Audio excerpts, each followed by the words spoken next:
The spirit of making certain we stay on track and facilitate slight changes as we move through the day, I'm just going to introduce the basic concept behind this panel.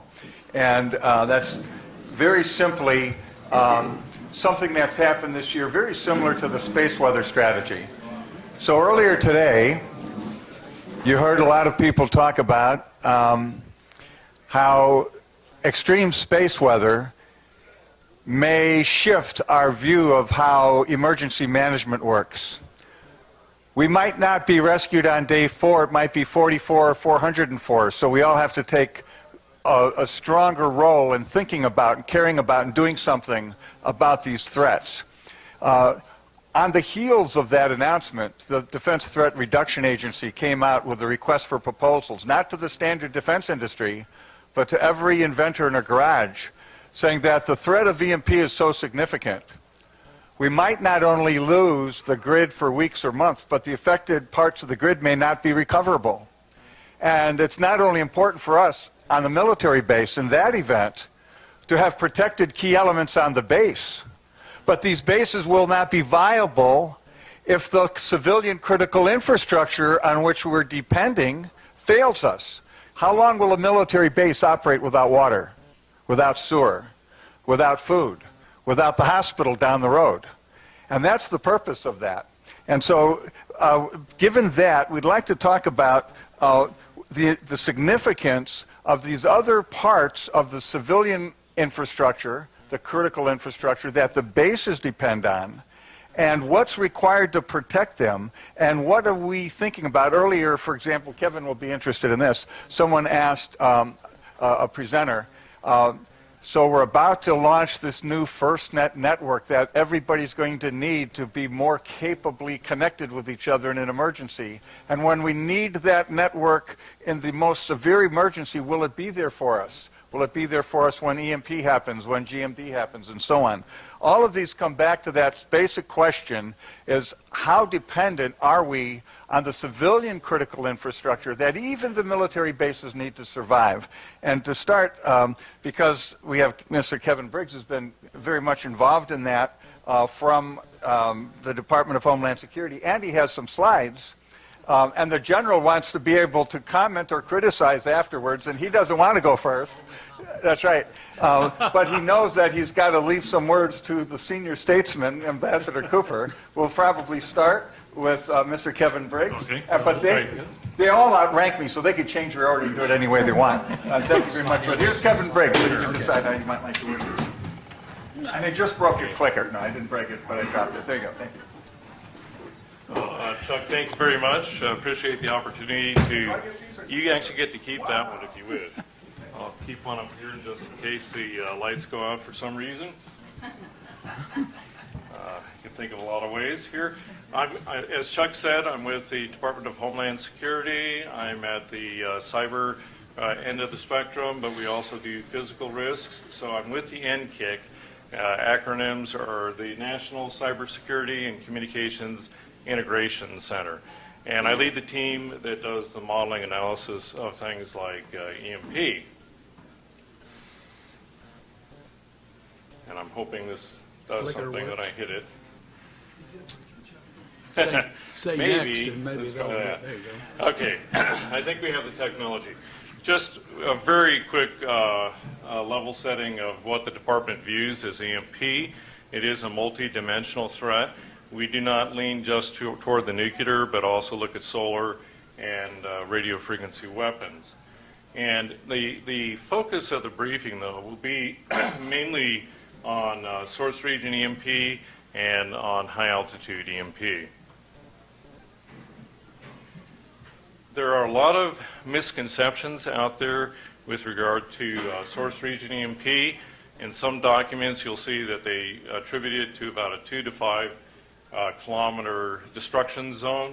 And what we're finding when we model this is that even with a low yield 10 kiloton type of warhead, that you can actually have infrastructure outages that go out 13 or more miles. So what you can see here is that the zone of destruction is actually 13 miles but the zone of upset is more like 50 miles. Now, with cordless telephones, you think those would be fine, but what we're finding there is that the AC-DC wallboards are actually the problem, and you can have an upset that goes over 100 miles, and you can have destruction of your AC-DC wallboards out to like 73 miles. Now, we have a DHS EMP Protection Guidelines in the works. This is actually version 7, so we hope to get that out this month. The contents are that it goes through the background on EMP. It describes 4 different levels of protection. We do actually have 2 hypothetical scenarios in here for your planning purposes. One is the canonical one burst over the center of the United States, and it causes quite a lot of disruption to the grid and all the other infrastructures. Then we have a multi-burst scenario that's also included in an annex here. New things that we're adding here include EMP protection device vendors as well as service providers. And we've also added an annex for things like priority services. So we have things like the shares program, TSP, WPS, and the like. If you have questions on that, we don't have time right now, but just see me afterward, and I'll give you a brief on that. Now, the 4 levels are outlined here. Unless you've got very good eyesight, I don't expect that you're going to be able to read through all of these. I can see it fine. Yeah, so we can have the general read it for you. But essentially what we're looking at is level 1 is the lowest level, and that is where you have no-cost, low-cost ways of improving your EMP protection at a facility. And it's everything from unplugging equipment that's not necessary to putting Faraday cages around or bags around equipment. Level 2 doesn't require shielding so much, but it does use various protective devices on your Ethernet, your power, and other data cables.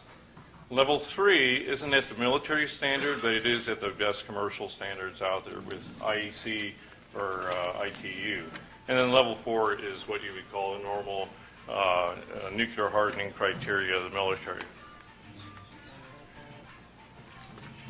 We've gone through these at many of the previous presentations, I think. So essentially what I'm showing here is one of the scenarios would imply that there's not going to be a whole lot of damage, even with a 1 megaton, because the peak here is only about 8 kilovolts.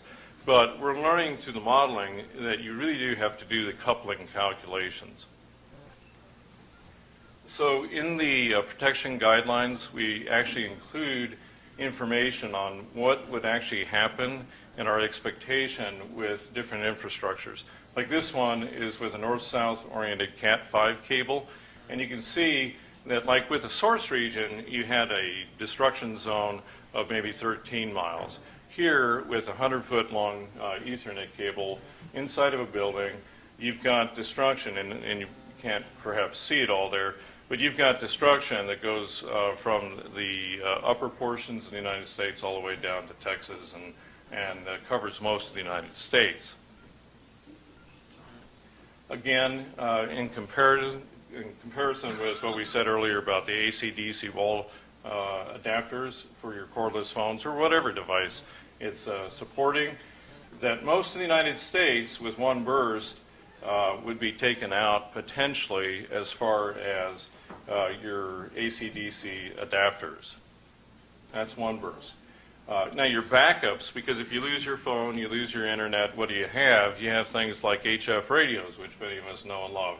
But HF is in band, and if you don't protect that, then it's likely to get blown out as well. And so what we've done is we've included in these protection guidelines just guidance on how do you protect HF radios. But here, with an unprotected HF radio, you can see 1 burst would cause either disruption or destruction of your components as it couples in the energy off the antennas. Now, there is a misperception that even low-yield weapons are really not that big of a concern. And so what we have here is a burst over the Gulf Coast area. It's a 25 kiloton. It's not that high of a yield device. But what we'll see is, again, that with like that 100-foot Ethernet cable, most of the East Coast and a lot of the central part of the U.S. would be in the danger zone or the damage zone. Now, Chuck asked me to put in one slide on RF weapons, and so I wanted to just say that we are very concerned about these as an emerging threat.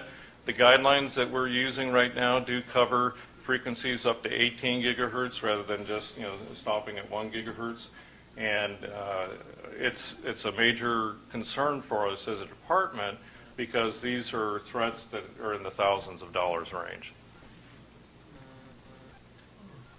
So in conclusion, the risk of not protecting the grid is rather profound.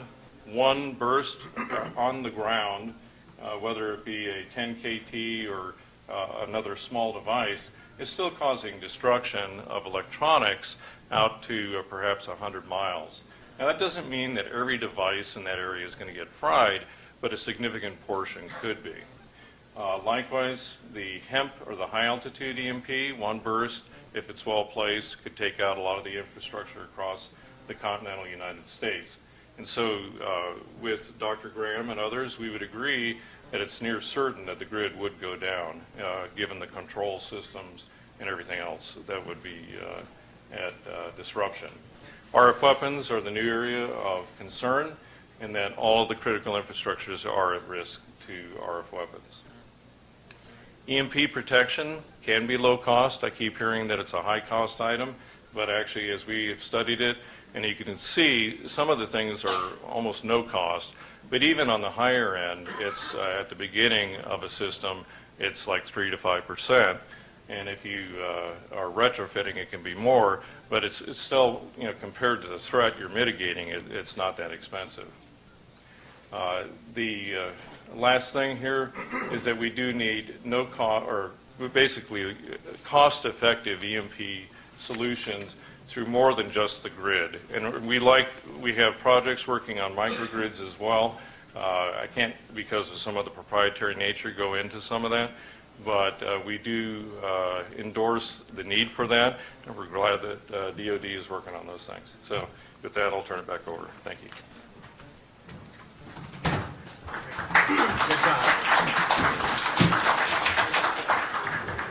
Thank you, Kevin. I'll pick it up here and speak a little bit about the Department of Defense and what they're doing and how some efforts are being made to try to partner with DoD to make the civilian grid more resilient as well. Kevin's been very clear that the EMP is threatening us, and it can have damaging consequences to our society. We know this from the Department of Defense as well. For years, DoD has taken steps to harden the National Command Authority and other essential command elements against an EMP.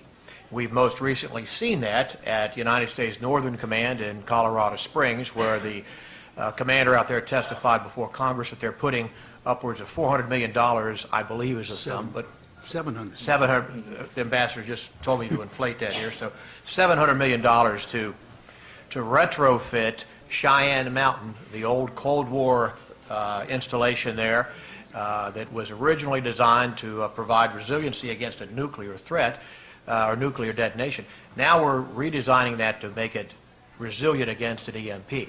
So prior history, with everything we know from what our federal government has done to ensure that we have a continuation of government, the steps they've taken, some public, mostly private, but we're aware that it's been significant to ensure that EMP does not take down our government. That's one side. Now we're hearing that they're concerned about the capabilities of DoD installations throughout CONUS, throughout the continental United States, to continue to operate.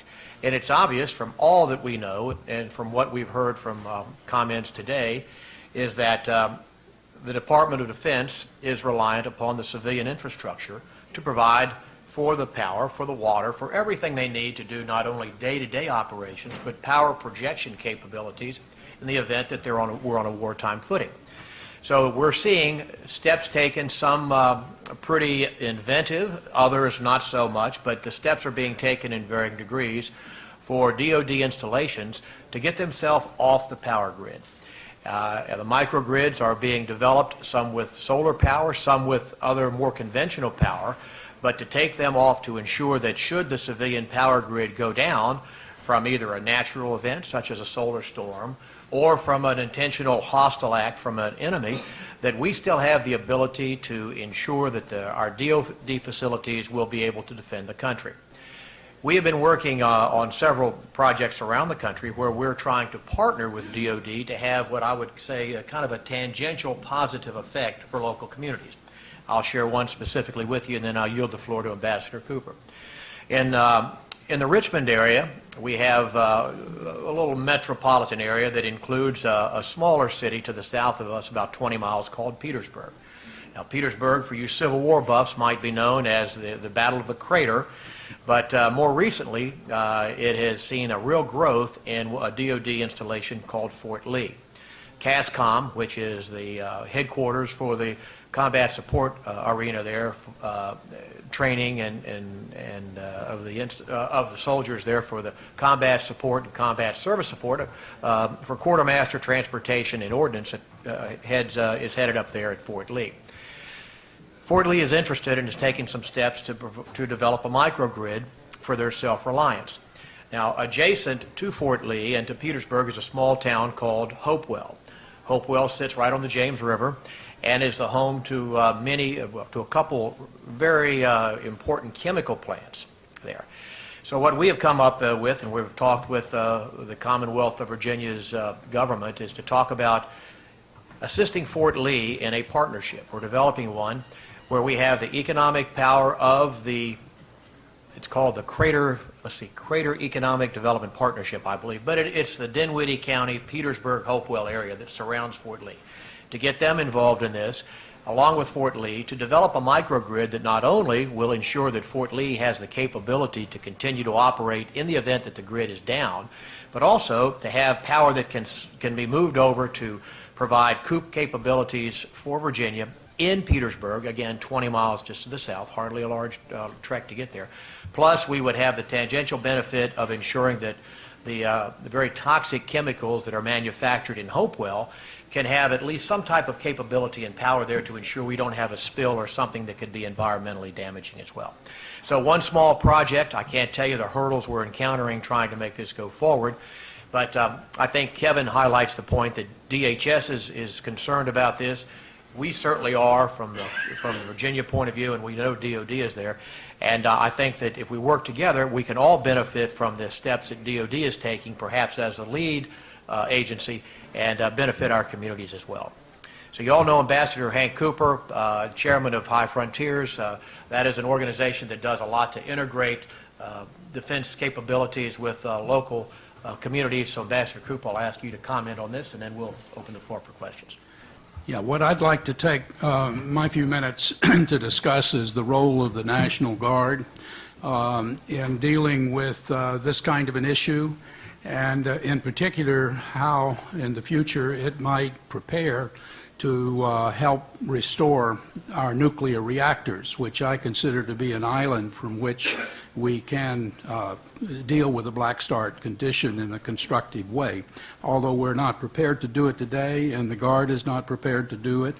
In our discussions yesterday, the issue came up. We were talking about the circumstances and whether or not the Guardsmen would be around, and the suggestion was made maybe there would be 15% of them locally if we had a disaster like this to be helpful.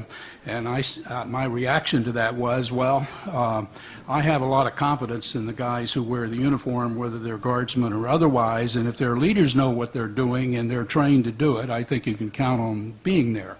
And I think that states the problem. I think our leaders don't know what to do, and our Guardsmen are not trained to do the job that would be part of the black start condition.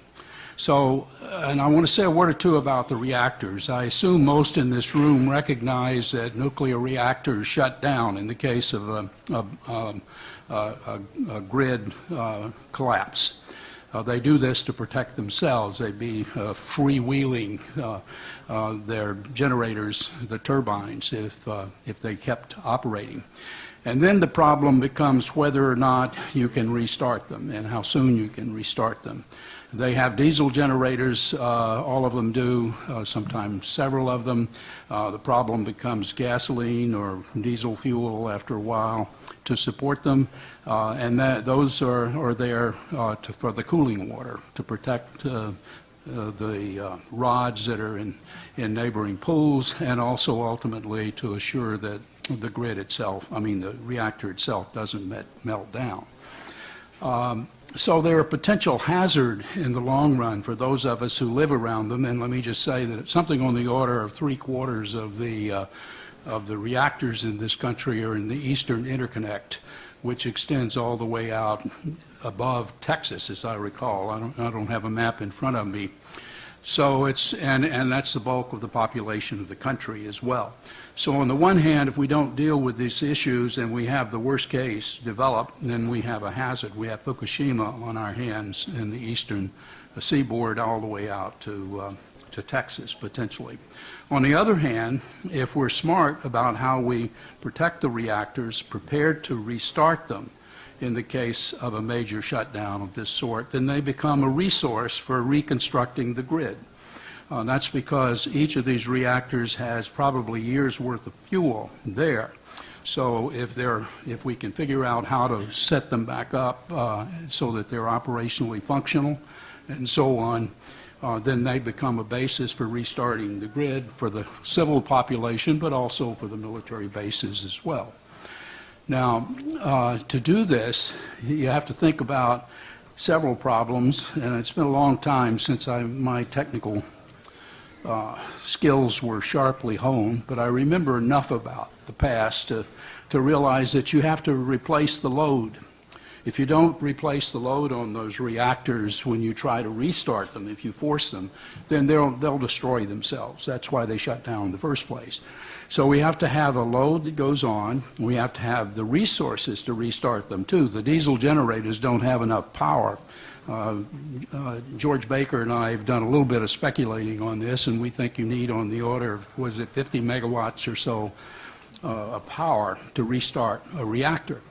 So where do you get that power? Well, most reactors are drawing water from a lake or from a river or whatever, and many of these have dams on them.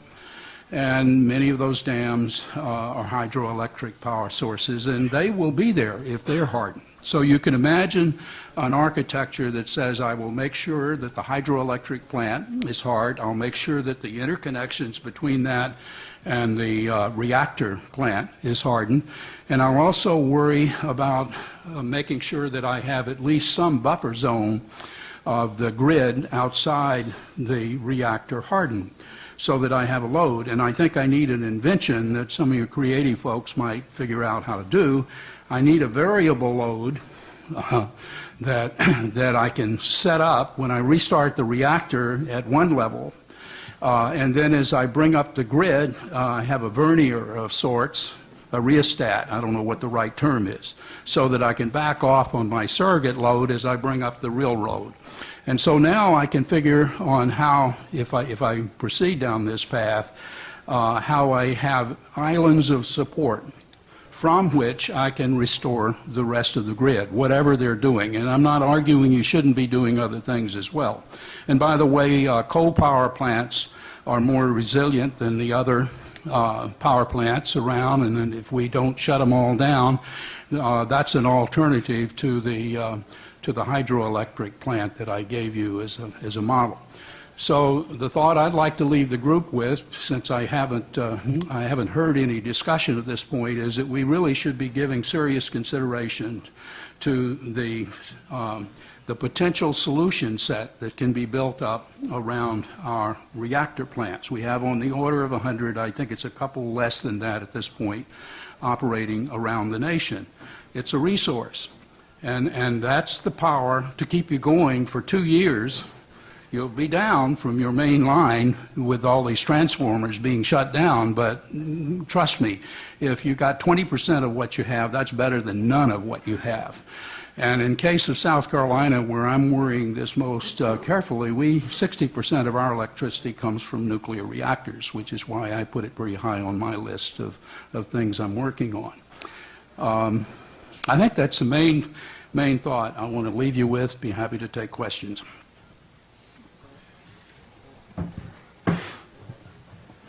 Oh, one more thought I meant to say, but because it deals with, I forget how Jim rephrased it, but our bureaucratic problems, our regulatory issues that maybe this group doesn't want to talk about very much.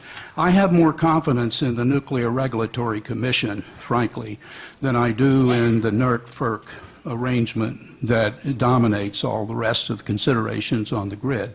The Nuclear Regulatory Commission still has a heavy heritage that was, that came from our nuclear navy, Hyman Rickover's world.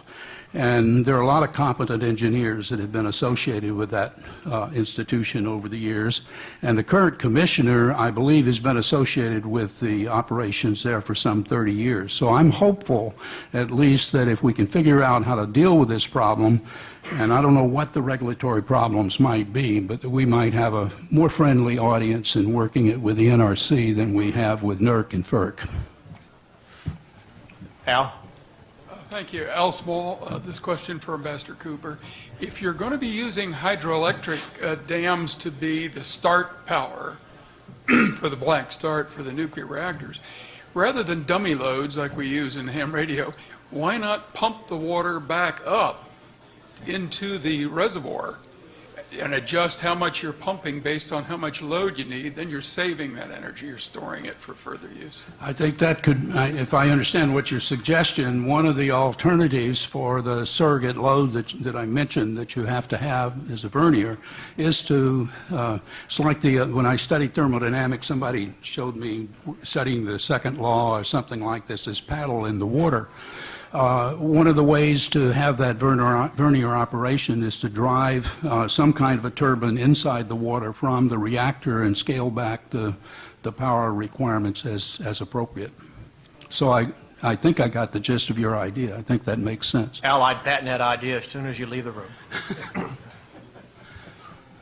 Hi, Joe Weiss. What he just talked about is a thing called pump storage. Mm-hmm. Pump storage exists. The concern, especially when you start talking about things like EMP, when you don't have pump storage, you've got a chance for maybe having older controls. But if you're going to have pump storage, you're going to have much newer controls. Much what? Newer control systems. And all of a sudden now you're back in the middle of EMP. Can't you resist that urge some other way? Maybe that's a challenge for the inventor, too. Yeah, no, because you're adding an awful lot of complexity to a system. So, and just the other technical thing, house loads in a nuclear plant, in other words, those are the internal pumps and everything else, is probably on the order of maybe 30 to 50 megawatts. So, one of the reasons nukes are so big is they've got an awful lot of internal overhead they've got to meet. And that's why, like Oconee, if I'm not mistaken, their black start is hydro. You'll find each of the nukes have a designated black start type unit.